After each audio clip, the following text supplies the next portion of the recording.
Hi friends, welcome back. The fall guy prime వీడియోలో present రెంట్కి streaming అవుతుంది. Biggest disappoint ఏంటంటే తెలుగు ఆడియోలో లేదు. తెలుగు ఆడియోలో వస్తుందో లేదో కూడా తెలీదు. కానీ పెద్ద మూవీ, చాలా విశేషాలు ఉన్నాయి. ఆ విశేషాలు, మూవీ ఎలా ఉంది, ప్లస్లు మైనస్లు ఇవన్నీ మాట్లాడుకుందాం. రన్ టైం 2 hours 7 minutes ఉంది. మీ ఫ్యామిలీతో హ్యాపీగా చూడొచ్చు. అక్కడక్కడ చిన్న ముద్దులు తప్ప మసాలా అయితే ఎక్కడా లేదు. పిల్లలతో కూడా హ్యాపీగా చూడొచ్చు. ఫస్ట్ మూవీ డైరెక్టర్ ఎవరంటే David Leitch. Director cum, writer cum, producer cum, stunt choreographer cum, ఇలా multi talented.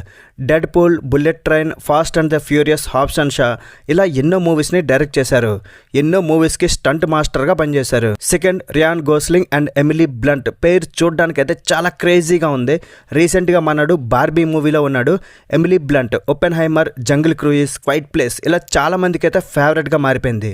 Third, Ryan గ్లోస్లింగ్కి heights అంటే భయం, కానీ మూవీ స్టార్టింగ్లో 150 అడుగుల ఎత్తైన బిల్డింగ్ నుండి కిందకి పడటం, క్లైమాక్స్లో హెలికాప్టర్ నుండి కిందకు ఎటువంటి తాడు సేఫ్టీ లేకుండా దూకడం, అవి గూస్బంప్ మూమెంట్స్ భయ్య.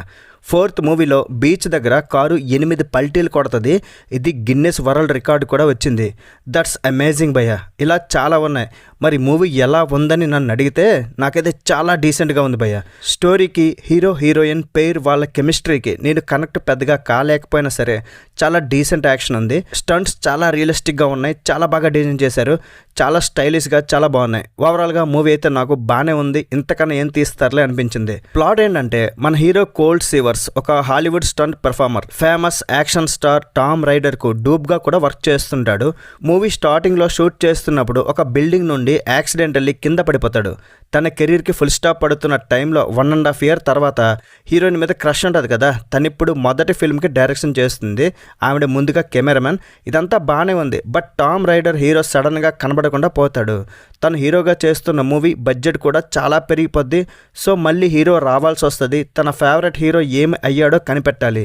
తన లవ్ కూడా సక్సెస్ అవ్వాలి. ఇదంతా జరిగిందా లేదా అనేది మూవీలో మిగతా స్టోరీ. మూవీ కొంచెం స్లోగానే స్టార్ట్ అయింది. ఫస్ట్ 45 minutes వరకు పెద్ద యాక్షన్ ఏం లేదు.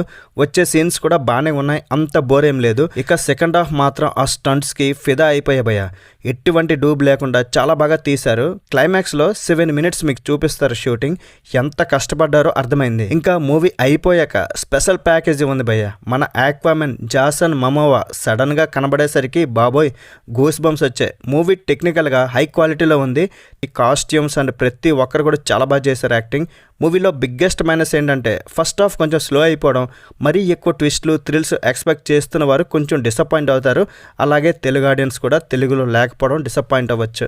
ఫైనల్గా ఈ మూవీని నేను డెఫినెట్లీ రికమెండ్ చేస్తా. ఆ రియల్గా ఉండే స్టంట్స్ చూసి ఎంజాయ్ చేయండి. మరి ఈ మూవీకి నేను ఇచ్చే రేటింగ్ ఏంటంటే 3.25 out of 5. That's it guys. ఇలాంటి మరిన్ని రివ్యూస్ కోసం మన ఛానల్ని సబ్స్క్రైబ్ చేసుకుని నెక్స్ట్ వీడియోలో మళ్ళీ కలుద్దాం. లైక్ చేయడం, కామెంట్ చేయడం, షేర్ చేయడం అసలు మర్చిపోవద్దు. Bye bye. జై హింద్.